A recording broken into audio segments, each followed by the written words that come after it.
మనకి పహల్గాం దాడి జరిగి దాదాపు వారం పైన అయింది. ఇప్పుడు నిన్న వేగంగా కదిలినాయి. ఆల్రెడీ మనం 24 అవర్స్‌లోనే చాలా స్విఫ్ట్‌గా వేగంగా మన మోడీ ప్రభుత్వం కదిలింది. పాకిస్తాన్‌కి యాంటీగా అనేక చర్యలు తీసుకునింది. అందులో అతిపెద్దది సింధు నదికి సంబంధించిన వాటర్ ట్రెటీని బ్రేక్ చేసి సింధు నదీ జలాలు మొత్తం 6 నదుల జలాల్ని ఆపడానికి సిద్ధం కావడం. అది ఇమ్మీడియట్గా జరగదు, కానీ కొంతవరకు అయితే నష్టం అయితే చేయొచ్చు. సో ఇప్పుడు నిన్న అనేక పరిణామాలు నిన్న చోటు చేసుకున్నాయి. అందులో ప్రధానమైనది ఏంటంటే మోడీ డిఫెన్స్ సంబంధించిన అన్ని హై లెవెల్ కమిటీ మీటింగ్ జరిగింది. మోడీ వాళ్ళ ఇంట్లోనే ఇది జరిగింది. సో దీంట్లో ఎవరెవరు పాల్గొన్నారంటే డిఫెన్స్ మినిస్టర్ రాజ్నాథ్ సింగ్, తర్వాత national security adviser Ajit Doval, తర్వాత chief of defence staff general Anil Chauhan, తర్వాత ఆర్మీ జనరల్. మనకి ఏంటంటే డిఫెన్స్లో 3 ఉంటాయి: army, navy and air force. So army chief general Upendra Dwivedi, navy chief admiral Dinesh Tripathi and air force chief air marshal AP Singh. వీళ్ళు ప్రధానంగా దాంట్లో ఇదయ్యారు. ఆ మీటింగ్ని వీడియో తీసిన పద్ధతి కూడా చూస్తే వైడ్ షాట్లే కాకుండా ప్రతి ఒక్కరిని కూడా క్లోజ్ షాట్లు కూడా, అంటే ఎవరెవరు దీంట్లో పాల్గొంటున్నారు అనేది డీటెయిల్గా కూడా చూపించాలన్న ఇది కనిపిస్తుంది. సో ఆ మీటింగ్ జరిగింది. ఈ మీటింగ్లో ప్రధానంగా ఏమేమి చర్చించారు ఏంటనేది బయటికి రివీల్ చేయలేదు, కానీ ఒక విషయం అయితే రివీల్ చేశారు. అదేంటంటే మోడీ అన్నాడని చెప్తున్నారు. అదేంటంటే కంప్లీట్గా ఫెయిత్ అండ్ కాన్ఫిడెన్స్ నాకు మన డిఫెన్స్ ఫోర్సెస్లో ఉన్నాయి, అట్లాగే కంప్లీట్ ఆపరేషనల్ ఫ్రీడమ్ ఇస్తున్నాను. అంటే ఎలా స్ట్రైక్ చేయాలి అంటే mode of the strike, target of the strike, timing of the strike, ఈ 3. అంటే ఏ పద్ధతిలో స్ట్రైక్ చేయాలి అంటే ఎయిర్ వైపు నుంచి చేయాలా, లేకపోతే గ్రౌండ్లో బ్యాటిల్ స్టార్ట్ చేయాలా, లేకపోతే అరేబియన్ సీలో మన షిప్లు ఆల్రెడీ మొన్న ఐఎన్ఎస్ విక్రాంత్ కూడా మన విన్యాసాలు చేశారు. సో అక్కడ చేయాలా, ఏ పద్ధతిలో చేయాలి అనేది ఒకటి. రెండవది ఏ టార్గెట్ని కొట్టాలి అనేది రెండవది. మూడవది టైమింగ్స్ ఎప్పుడు చేయాలి. ఈ 3 విషయాల్లో కూడా కంప్లీట్గా మిలిటరీకే నేను అప్పగిస్తున్నాను, కంప్లీట్ ఫ్రీడమ్ ఇస్తున్నాను అనేది మోడీ చెప్పేశారు. సో ఇది అత్యంత కీలకమైంది. ఇక రెండవది, నిన్న అనేక మీటింగ్స్ జరిగాయి.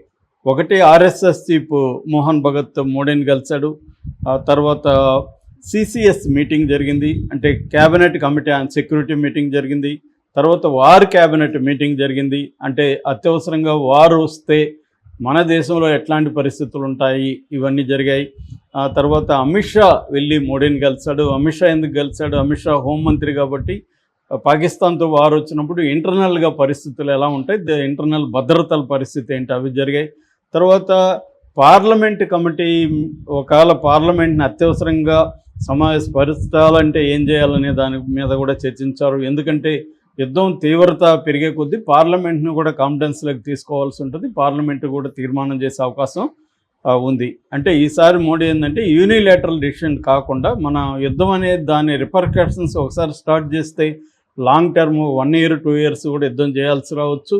సో దాని రిపర్కషన్స్ ఎలా ఉంటాయి అనేది మొత్తం ప్రతిపక్షాలకు ఆమోదం కావచ్చు, మొత్తం దేశం ఏకతాటి మీద నిలవకపోతే చాలా ప్రాబ్లమ్స్ అవుతాయి. అందువల్ల ఇంటర్నల్గా అన్ని రకాలుగా చూసుకోవడానికి మోడీ ప్రభుత్వం ప్రయత్నిస్తుంది.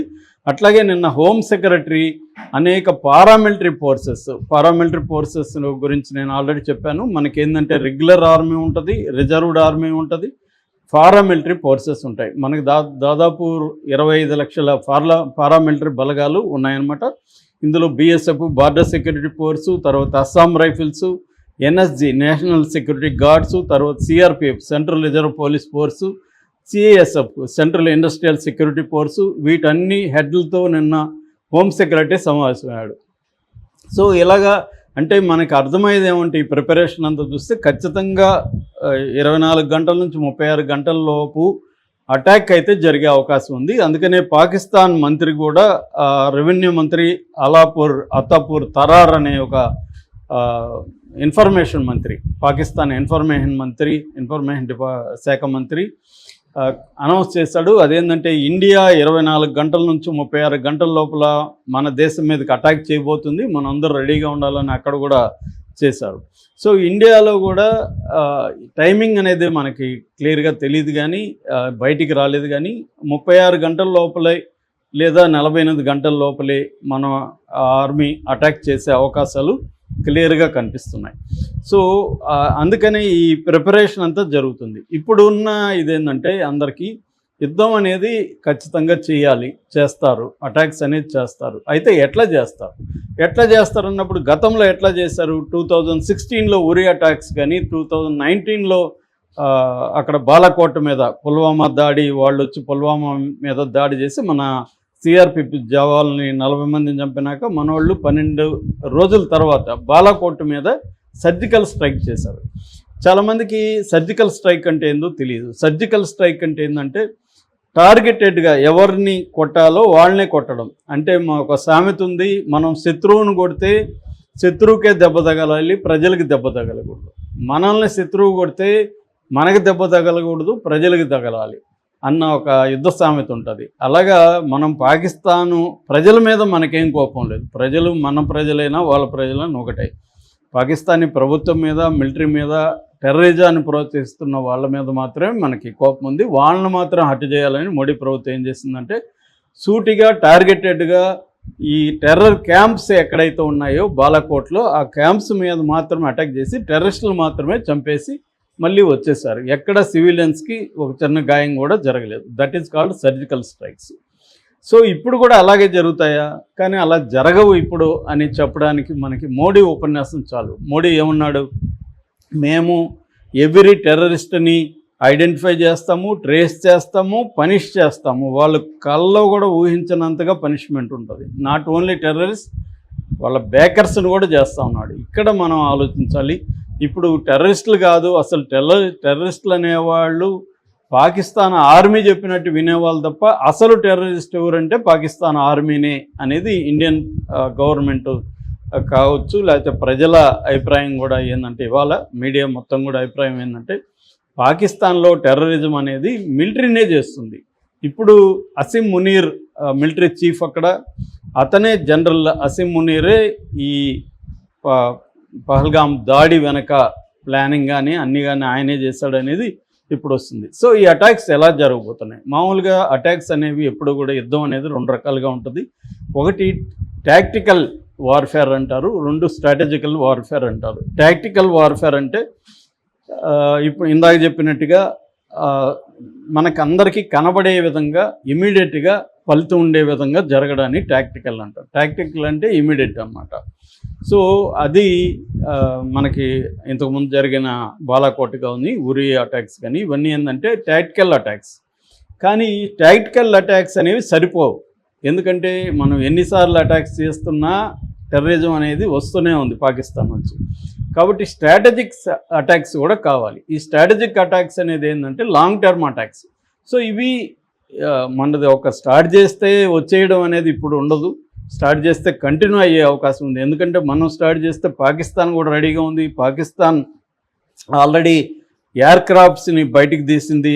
JF-17 థండర్ కానీ, J-16, S-16, F-16 కానీ ఇవన్నీ కూడా అక్కడ ఇచ్చేసింది. వాళ్ళు అన్ని ఎయిర్ ఫోర్స్ ఆపరేషన్స్ కూడా ఫిజాయి, బదర్ అని, లల్కారి, మోనిక్ అని ఇలాంటి ఆపరేషన్స్ కూడా నిన్నంతా కూడా వాళ్ళు కూడా రెడీగా చేస్తున్నారు. వాళ్ళు కూడా సిద్ధమవుతున్నారు.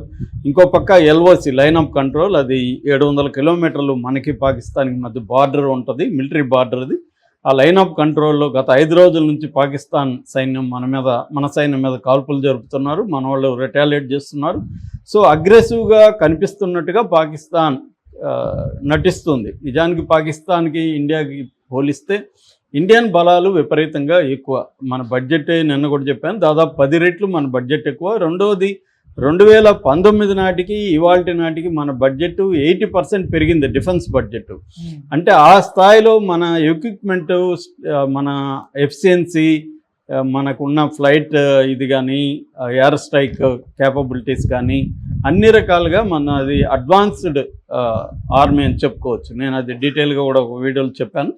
సో ఈ క్రమంలో ఏంటంటే మనవాళ్ళు ఏ రకమైన అటాక్స్ చేసే అవకాశం ఉందంటే, ఒకటి టెర్రరిస్టుల్ని చీఫ్స్ ఇప్పటివరకు ఏంటంటే టెర్రరిస్ట్ క్యాంప్స్ మీద మనం అటాక్ చేసాం. అట్లా కాకుండా ఇప్పుడు మనం కానీ ఇజ్రాయెల్ దృష్టి కానీ పెట్టుకుంటే, ఇజ్రాయెల్ ఏం చేసింది, వాళ్ళ హమాస్ చీఫ్ ఇస్మాయిల్ హనియే ఎక్కడ చంపింది, టెహ్రాన్లో, ఇరాన్ రాజధానిలోకి వెళ్ళి చంపేసి వచ్చింది టెహ్రాన్లో. అలాగా మనవాళ్ళు కూడా లష్కరే ఈ తోయిబా చీఫ్ని చంపే అవకాశాలు ఉన్నాయి. అతను ఎక్కడున్నాడో ఐడెంటిఫై చేసి ఎంత లోపల దాక్కున్నా చంపే టెక్నాలజీ మనకు కూడా ఉంది ఇజ్రాయెల్ లాగా. ఇజ్రాయెల్ కూడా 6 అంతస్తుల పైన బిల్డింగ్, 6 అంతస్తుల లోపల అంటే బేస్మెంట్లో మళ్ళీ 6 అంతస్తులు కింద, అంత అంటే 12 ఫ్లోర్స్ అనుకోవచ్చు. 12 ఫ్లోర్స్లో ఉండే దాక్కుని ఉన్న హజ్బుల్లా చీఫ్ హసన్ నస్రుల్లాని 12 ఫ్లోర్స్లోంచి కొట్టేసి రాగలిగింది, చంపేసి రాగలిగింది. అలాంటి టార్గెట్స్ చేసే అవకాశం ఈసారి ఉంది. అంటే మనం టెర్రరిస్టుల చీఫ్ని టార్గెట్ చేయొచ్చు. అట్లాగే మిలిటరీ హెడ్ క్వార్టర్స్ ఎక్కడైతే ఉన్నాయో మల్టిపుల్గా మిసైల్స్ను వేసే అవకాశం కూడా ఉంది. ఎందుకంటే ఇజ్రాయెల్ ఇరాన్ మీద కానీ లెబనాన్ మీద కానీ టార్గెటెడ్గా మిసైల్స్ వేసింది ఒకేసారి, అనేక వందల మిసైల్స్. అట్లాగే ఇరాన్ కూడా ఇజ్రాయెల్ మీద ఒక 300 మిరాజ్ అంటారు వాటిని, మిరాజ్ చేసింది. అట్లాంటివి చేసే అవకాశాలు కూడా ఉన్నాయి. అది కానీ చేస్తే ఫుల్ బ్లోన్ వార్ వచ్చే అవకాశం కూడా ఉంది. సో మన వాళ్ళు ఓన్లీ టెర్రరిస్టులను మాత్రమే టార్గెట్ చేస్తారా? ఎందుకంటే మనకి ముంబై బ్లాస్ట్లు చేసింది ఎవరు, 2018లో 26/11 ఎవరు చేసింది, లష్కరే తోయిబా. లష్కరే తోయిబా నాయకులను ఎవరిని కూడా మనం ఇప్పటికి వెళ్ళి చంపలే. ఎంతసేపటికి మనం వాళ్ళ డీటెయిల్స్ పాకిస్తాన్ గవర్నమెంట్కి ఇస్తున్నాం, వాళ్ళు దాన్ని పట్టించుకోలేదు. డాసియర్స్ అంటారు, మన డాసియర్స్ వాళ్ళకి అందజేస్తున్నాం, వాళ్ళు దాన్ని పట్టించుకోవట్లేదు. కాబట్టి ఈసారి మనమే రంగంలో ఇది చేయడం. అట్లాగే దావుద్ ఇబ్రాహిం 1993లో ముంబై బ్లాస్ట్ల ప్రధాన ప్లానర్ దావుద్ ఇబ్రాహిం, అతను ఇప్పటికే అక్కడే ఉన్నాడు. మన వాళ్ళు ఇప్పటివరకు అతను పట్టుకోలేకపోతున్నారు. సో ఇలాంటి టార్గెట్స్ కొన్ని ఉన్నాయి. అలాంటి టార్గెట్స్ని అటాక్ చేసి టెర్రరిస్టుల నాయకులు ఎవరైతే ఉన్నారో, లీడర్స్ ఎవరైతే ఉన్నారో వాళ్ళని అటాక్ చేయడం. సో ఇది ఫస్ట్ ఇదిగా కనిపిస్తుంది ఈసారి. ఎందుకంటే ఆల్అవుట్ వార్ అనేది మనం చేసే అవకాశం లేదు. మనం చేస్తే మనకి నెగిటివ్గా ఇంటర్నేషనల్ కమ్యూనిటీ కూడా ఇచ్చేస్తుంది. ఒకటి. 2, పాకిస్తాన్ దగ్గర న్యూక్లియర్ వెపన్స్ ఉన్నాయి కాబట్టి నిజానికి మనకంటే ఎక్కువ వాళ్ళ దగ్గర ఉన్నాయంటున్నారు. రెండోది వాళ్ళు ఫస్ట్ యూజ్ పాలసీ కూడా వాళ్ళకు ఉంది, మొదట కూడా వాళ్ళు వేయచ్చు.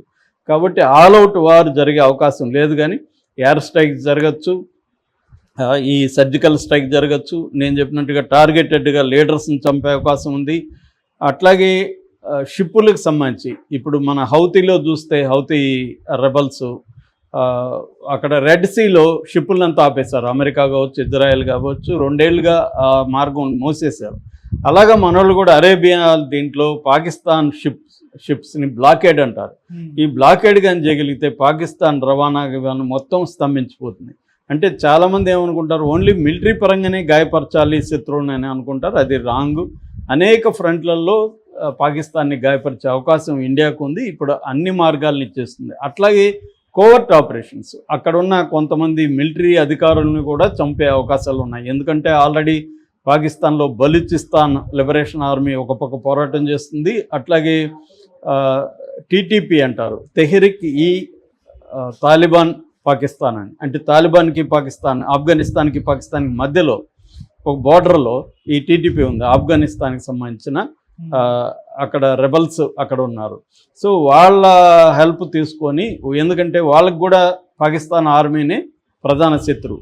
సో వాళ్ళతో మనం కుమ్మక్కయి టార్గెటెడ్గా మిలిటరీ లీడర్ని కూడా కోవర్ట్ ఆపరేషన్లో చంపే అవకాశం ఉంది.